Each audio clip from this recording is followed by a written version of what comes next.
Hello everyone, आज हम करेंगे आपकी फोर्थ क्लास की इंग्लिश की जो न्यू बुक आई है संतूर, उसका चैप्टर नंबर 4। इस चैप्टर के साथ ही हमारी यूनिट 2 शुरू हो जाती है और इस यूनिट का नाम है माय ब्यूटीफुल वर्ल्ड, यानी कि मेरा सुंदर वर्ल्ड। इससे पहले कि हम इसके 1, 2, 3 जो चैप्टर्स हैं वो ऑलरेडी कंप्लीट कर चुके हैं। उन वीडियोस की लिंक आपको डिस्क्रिप्शन बॉक्स में मिल जाएगी। आज हम करेंगे चैप्टर नंबर 4 और इस चैप्टर का नाम है one thing at a time, यानी कि वन यानी कि एक, थिंग यानी कि कोई भी काम, कोई भी चीज आप करते हैं, एट ए टाइम यानी कि एक समय में। तो इस चैप्टर का मीनिंग है कि आपको एक समय में केवल एक ही काम करना चाहिए, बिल्कुल ध्यान से। तो चलिए, let us recite this poem now. Work while you work, तो मैं आपको एक बार पहले से पढ़ के सुना देती हूँ, फिर आपको इसकी मीनिंग समझाऊंगी। ठीक है, पहले एक बार पढ़ लेते हैं इसको, रीड कैसे करना है।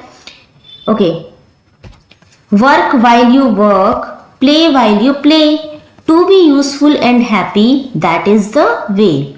All that you do with all your might.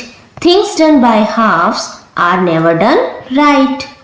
One thing at a time, and that done well, is a very good rule as many can tell. Movement should never be trifled away, so work while you work and play while you play.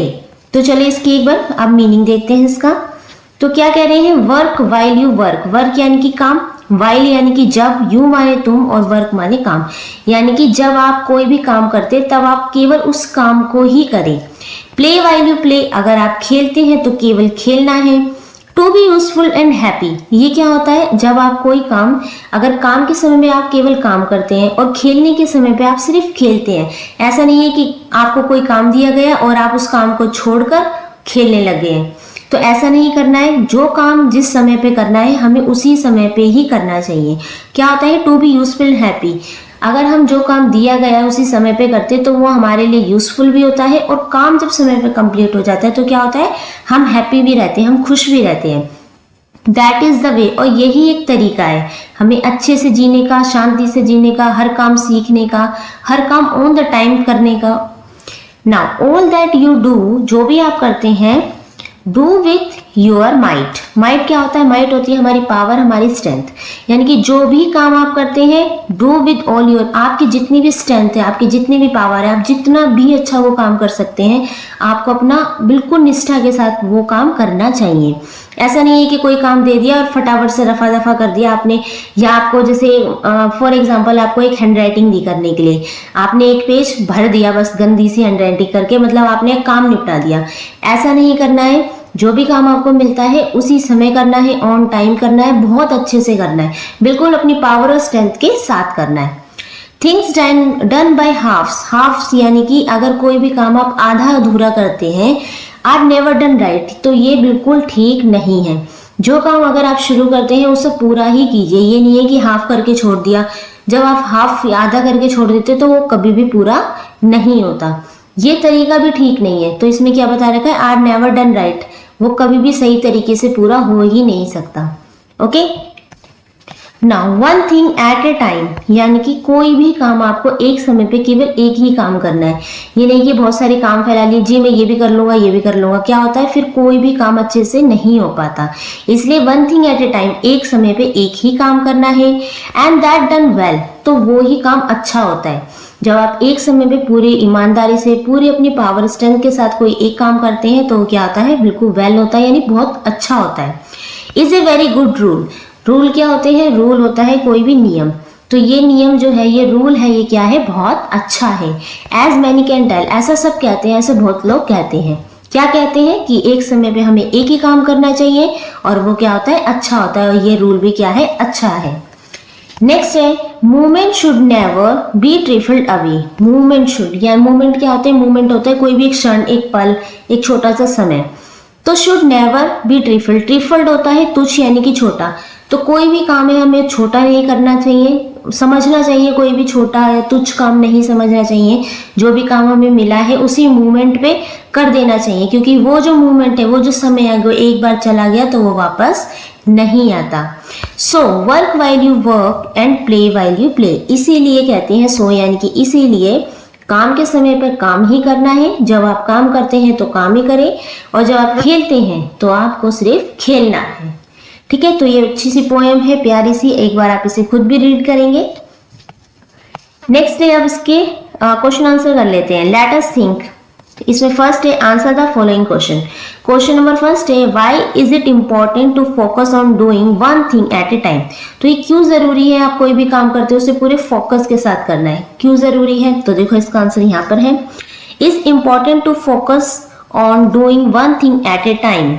हमें जरूरी है पूरे focus के साथ एक समय पे एक ही काम करना, बिकॉज क्योंकि it help us to do the task properly and with full attention. तो जो भी हमें टास्क मिला होता है क्या होता है, वो प्रॉपरली यानी कि बहुत अच्छे से पूरा होता है, फुल अटेंशन के साथ हमारा पूरा होता है। नाउ क्वेश्चन नंबर 2 है make a list of words that rhyme in the poem one thing at a time. अब राइम्स क्या होते हैं, हमने थर्ड क्लास में पढ़े थे, राइम्स होते हैं तुकबंदी वाले शब्द। जैसे कि हिंदी में अगर मैं कहूँ तो आना जाना, ऊपर राइमिंग सेम होनी चाहिए, अब तब, इस तरीके की आना जाना। और इंग्लिश में क्या होता है, इंग्लिश में जैसे मैंने यहाँ इसका आंसर लिखा है, the words that rhyme in the poem are play way, might right, well tell, away play. इस तरीके से क्या है, ये हम इसका कर सकते हैं, क्या आते हैं, राइम होते हैं। इस पोएम में अगर और राइम्स आपको दिख रहे हैं तो आप वो भी यहाँ पे लिख सकते हैं। ओके, क्वेश्चन नंबर 3 देखते हैं, how do you feel after finishing a task that you have done well. तो आपको कैसा फील करते हैं, आपको कैसा अनुभव होता है, जो भी कोई टास्क आपको दिया गया है, कोई भी काम आपको दिया गया है, वो जब आप समय पे बहुत अच्छे से पूरा कर लेते हो तो कैसा फील होता है। तो यहाँ पे लिखा है आई फील वेरी हैप्पी, मुझे बहुत खुशी फील होती है, एंड सेटिस्फाइज, मतलब मैं शांति सेटिस्फाइज फील करता हूँ, when I finish the task perfectly, जब भी कोई टास्क मैं बिल्कुल परफेक्ट तरीके से कंप्लीट कर लेता हूँ या कर लेती हूँ। क्वेश्चन 4 देखते हैं, what are some of the things you do every day that helps you stay calm and focused. तो ऐसी कौन सी चीजें हैं जो आप रोज करते हैं, एवरी डे करते हैं, जो आपको हेल्प करती है किसमें, स्टे काम, शांत बनाए रखने में, और फोकस्ड बनाए रखने में, केंद्रित करने में आपके काम को। तो ऐसी कौन कौन सी चीजें आप करते हैं। तो फोर्थ का आंसर देखो यहाँ पे है, some things I do every day to stay calm and focused are. तो कुछ ऐसी चीजें हैं जो मैं एवरी डे रोज करता हूँ जिससे मैं काम यानी कि शांत रहता हूँ और फोकस्ड रहता हूँ। तो इसमें ए है यानी कि फर्स्ट है making a to do list. तो जो भी काम होता है मैं उसकी पहले लिस्ट बना लेता हूँ, ताकि सुबह ही मैं लिस्ट बना लेता हूँ कि आज मुझको ये काम करना है। ठीक है, क्योंकि लिस्ट बनाने से हम कोई काम छोड़ते भी नहीं और भूलते भी नहीं है। बी है डूइंग डीप ब्रीथिंग और मेडिटेशन। क्या करते हैं हम, डूइंग ब्रीथिंग यानी कि लंबी लंबी सांस लेते हैं, मेडिटेशन करते हैं, योगा करते हैं, इस तरीके से। सी वाला है रीडिंग और राइटिंग क्वाइटली, या तो कुछ रीड करते हैं जिससे हम फ्रेश रहते हैं, शांत रहते हैं, या कोई राइटिंग करते हैं। ठीक है। डी है spending some time outdoors in nature. क्या करते हैं, समय कुछ टाइम जो है हम आउटडोर्स यानी कि पार्क में घूमते हैं या बाहर खेलते हैं, जिससे क्या रहते हैं, हमें तरोताजगी हमारे अंदर रहती है। ई है taking short breaks between task. क्या करते हैं, कोई भी एक लंबा काम हमें अगर मिला हुआ है, बहुत समय से अगर हम पढ़ रहे हैं, तो बीच बीच में छोटे छोटे ब्रेक ले लेने चाहिए, जैसे कहीं घूम आए या कुछ खा लिया। इससे क्या होता है, हमारे जो काम करने की एनर्जी है वो बनी रहती है। ठीक है, तो ये सारी चीजें होती हैं जो हमें क्या बनाए रखती हैं, stay calm and focused. Now question number B है थिंक एंड डिस्कस। तो इसमें क्वेश्चन है what do you like doing in your free time. तो आपको क्या करना अच्छा लगता है अपने फ्री टाइम में, जब आप फ्री होते हैं, आपके पास और कुछ काम नहीं होता है, तो ऐसा कौन सा काम है जो आप करना पसंद करते हैं। तो इसका आंसर यहाँ पे है in my free time I often play ludo with my elder sister and parents. तो जब मेरे पास फ्री टाइम होता है, कोई ऐसा जरूरी काम नहीं होता, तो मैं पसंद करता हूँ क्या, लूडो खेलना अपनी एल्डर यानी बड़ी सिस्टर के साथ या अपने पेरेंट्स के साथ। एंड रीडिंग बुक्स भी रीड कर सकता हूँ मैं, अच्छा लगता है। Watching TV and play outdoor games, TV देखना अच्छा लगता है और बाहर खेलना अच्छा लगता है। तो ये सारे काम है जब मैं अपने फ्री टाइम में करना पसंद करता हूँ। नेक्स्ट है लेट अस लर्न। इसमें क्वेश्चन नंबर फर्स्ट है match the words with their meaning. अब यहाँ पे आपको वर्ड्स दिए हुए हैं और यहाँ पे इनकी मीनिंग है, तो आपको मैच करना है कि कौन से वर्ड की कौन सी मीनिंग है। जैसे कि फर्स्ट पे लिखा है माइट, तो इसका मीनिंग है स्ट्रेंथ या पावर। माइट का मीनिंग होता है पावर यानी शक्ति या स्ट्रेंथ। यूजफुल, कोई भी चीज हमारे लिए क्या यूजफुल होती है, जरूरी होती है, इसका मीनिंग है हेल्पफुल और बेनिफिशियल। लास्ट थर्ड है, इसका आप खुद भी बता सकते हैं। लास्ट में कौन सा बचा, मोमेंट्स, इसका मीनिंग होता है शॉर्ट पीरियड्स ऑफ टाइम, एक छोटा सा समय, एक पल, ठीक है। नेक्स्ट देखते हैं हम, now use the words and frame meaningful sentences. अब ऊपर जो वर्ड्स थे कौन कौन से थे, माइट था, माइट, यूजफुल और मूवमेंट्स। इन तीन शब्द से आपको नीचे क्या बनानी है, मीनिंगफुल सेंटेंस बनाने हैं। जैसे कि फर्स्ट पे मैंने बनाया है माइट से, the elephant used all its mights to move the heavy log, और यूजफुल से बनाया this book is very useful for learning new words. Movement से बनाया है I enjoyed every one of those special moments with my family. अब आप जरूरी नहीं है सिर्फ यही सेंटेंस बनाएंगे, आपकी मर्जी है, आप इससे अलग भी सेंटेंस बना सकते हैं। नेक्स्ट देखते हैं हम इसमें, let us speak, describe what everyone is doing in the picture. अब आपको यहाँ पे एक पिक्चर दी हुई है जिसे आपको डिस्क्राइब करना है कि लोग इसमें क्या कर रहे हैं। जैसे कि पिक्चर को ध्यान से देखो, ये बच्ची है, यहाँ पे ये खेल रही है इस तरीके से, ये भी पार्क में है, ये यहाँ पे एक लेडी है जो कंप्यूटर चला रही है, दो बच्चे स्कूल जा रहे हैं, एक ये लेडी चेयर पे बैठी हुई है, और ये एक जोकर दिख रहा है। यहाँ पे इस पानी में देखो कछुआ और एक क्या है, मछली है, यहाँ पे बटरफ्लाई है, और आसमान में देखो काइट है, एरोप्लेन है, चिड़िया है, इस तरीके यहाँ पे कैमल है। तो दिख रहा है आपको कितनी सारी चीजें यहाँ पे हो रही है इस पिक्चर में। क्या करना है अब हमें, अब यहाँ पे एक टेबल दी हुई है, इस टेबल को ध्यान से पढ़ते हैं। यहाँ पे लिखा है हु यानी कि कौन, इज एंड आर, ये क्या होती है, ये होती है हमारी हेल्पिंग वर्ब्स। फिर डूइंग व्हाट एक्शन, तो क्या काम हो रहा है, एक्शन यानी कि कोई काम जो किया जा रहा है वो होगा हमारा एक्शन। तो फर्स्ट इसमें बना रखा है टू गर्ल्स हैं, जब फिर ये है are and going to school, a women is typing on a computer. जैसे कि हमने उसमें देखा था एग्जाम्पल, इससे क्या बने, इससे सेंटेंस बना। फर्स्ट वाले से देखो, two girls are going to school, simple ऐसा सेंटेंस बना दिया उठा के। नेक्स्ट है a women is typing on a computer. अब आपको ध्यान से देखना है, यहाँ पे तो लिखा है आर और यहाँ लिखा है इज, इसका क्या मीनिंग है, क्यों आर लगा और क्यों इज लगा। तो आप ध्यान से देखो, ये है टू गर्ल्स, जब एक से ज्यादा लोग होते हैं, एक से ज्यादा चीजें होती हैं, तो वहां पे लगाया जाता है आर, यानी कि प्लूरल जो चीजें होती हैं वहां पे आर लगता है। और जहाँ पे केवल एक ही काम हो रहा होगा, एक ही आदमी होगा, कुछ भी एक ही चीज है, तो उसके लिए लगाएंगे हम इज, यानी कि सिंगुलर चीजों के लिए लगती है इज। तो यहाँ पे इसलिए टू गर्ल्स है तो आर लगा है, ए वुमेन यानी कि एक औरत है तो इसलिए क्या लगा है, इज लगा। ये होती है हमारी हेल्पिंग वर्ब्स। ध्यान रखना है आपको, प्लूरल के साथ आर और सिंगुलर के साथ इज लगेगा। Using the above sentence structures create sentences of your own, right at least 7 sentences in your notebook. अब आपको भी ऐसे सेंटेंस बनाने हैं, कितने, टोटल 7 सेंटेंस बनाने हैं आपको। तो उस पिक्चर को देख के बनाने, उस पिक्चर में से ही बनाने हैं। तो मैंने देखो क्या बनाया, फर्स्ट में मैंने बनाया two children are playing in the park. हमने देखा था ना कि पार्क में कौन है, दो बच्चे खेल रहे हैं, दिख रहा है आपको, एक ये है और एक ये है। तो मैंने क्या लिखा है यहाँ पे, टू चिल्ड्रन आर, दो है, एक से ज्यादा है इसलिए आर लगाए। सेकंड है an aeroplane is flying in the sky, एक ही एरोप्लेन है इसलिए इज लगाए। थर्ड है a women is sitting on a chair, is है, एक ही वुमेन है।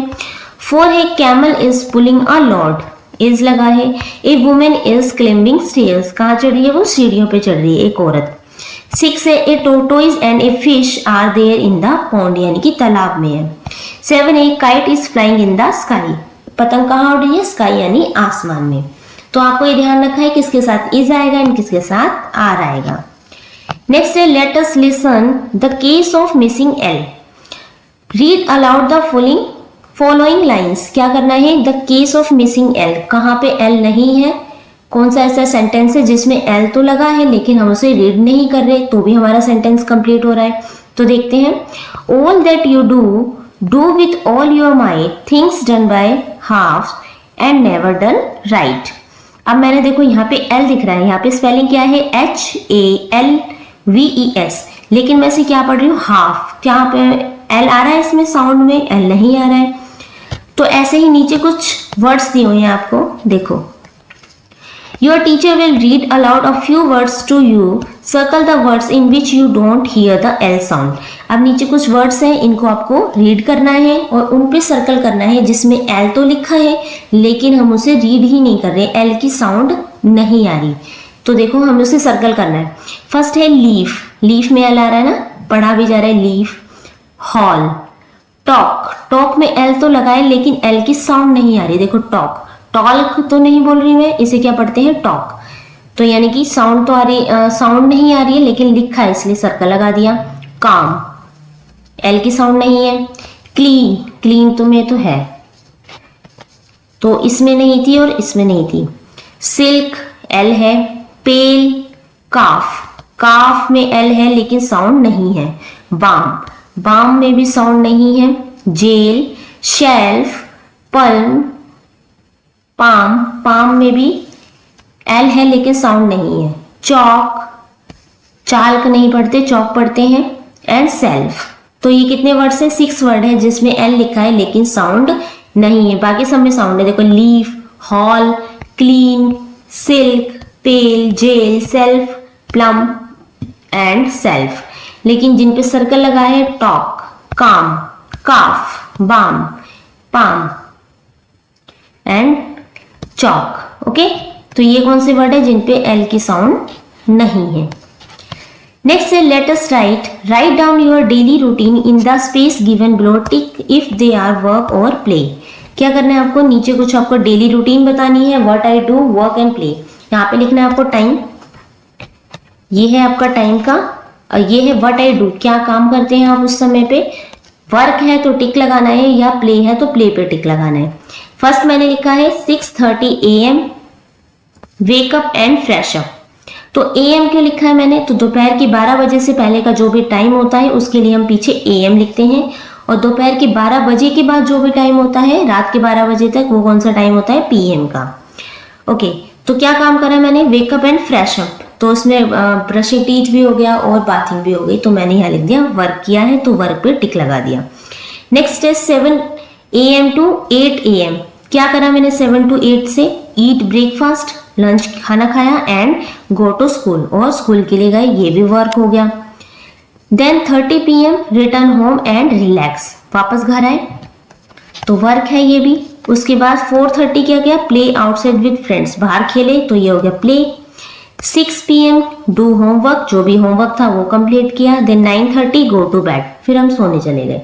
तो ये था डेली रूटीन जिसे इस टेबल में कंप्लीट किया।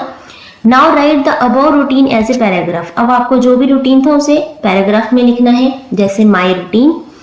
फर्स्ट है I begin my day at, तो मेरा दिन कब शुरू होता है, 6:30 AM इन्होंने लिखा था।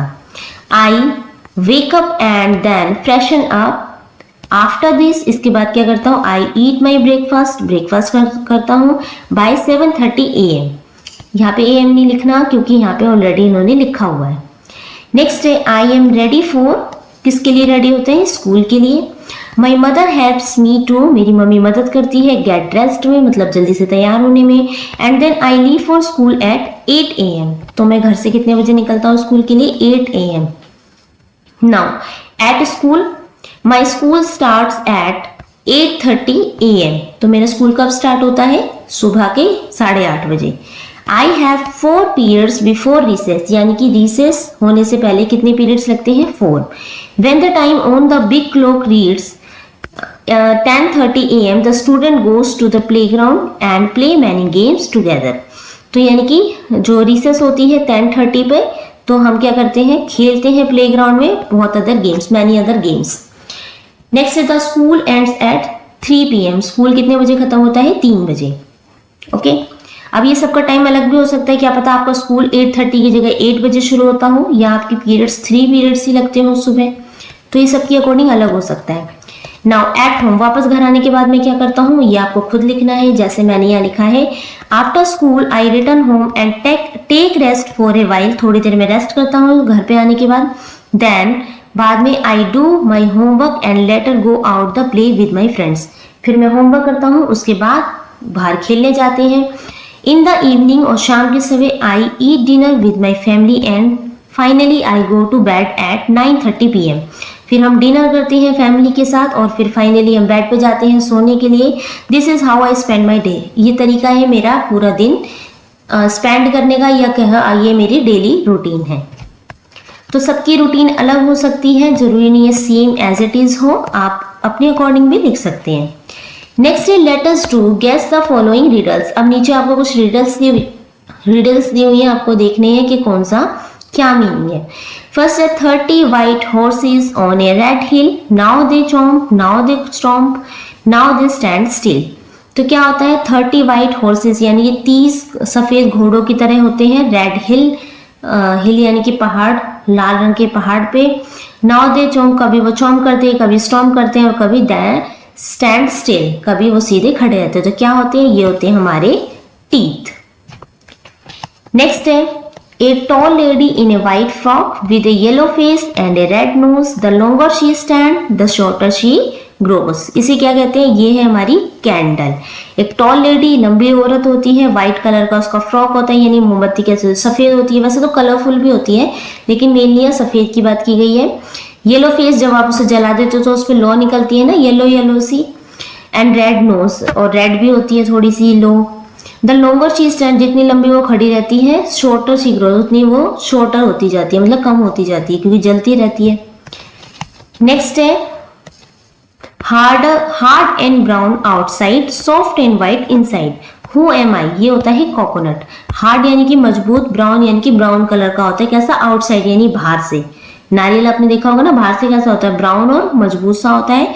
सॉफ्ट एंड व्हाइट, अंदर से कैसा होता है, मुलायम और सफेद रंग का होता है। तो ये क्या होता है, ये होता है नारियल यानी कि coconut.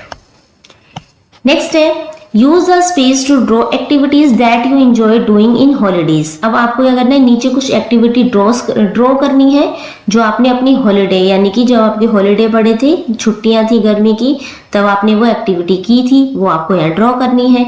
You may also paste pictures, आप पिक्चर काट के भी चिपका सकते हैं फ्रॉम ओल्ड न्यूज़पेपर और मैगजीन, कोई पुराने अखबार में से या मैगजीन में से। जैसे कि मान लीजिए एक एग्जाम्पल के तौर पे मैं आपको बता सकती हूँ, मान लीजिए आपने अपने हॉलीडे में बैडमिंटन खेला, एक एक्टिविटी के लिए आपने खूब बैडमिंटन खेला। अब आप उसकी पिक्चर या तो ड्रॉ कर सकते हैं बैडमिंटन खेलने की, या किसी न्यूज़पेपर में से बैडमिंटन खेलते हुए बच्चों की आप पिक्चर काट के भी यहाँ पे पेस्ट कर सकते हैं। लूडो खेला आपने, बुक रीडिंग की, जो भी आपने एक्टिविटी की वो यहाँ पे आपको ड्रॉ करनी है, नहीं तो कहीं से कट करके पेस्ट करनी है।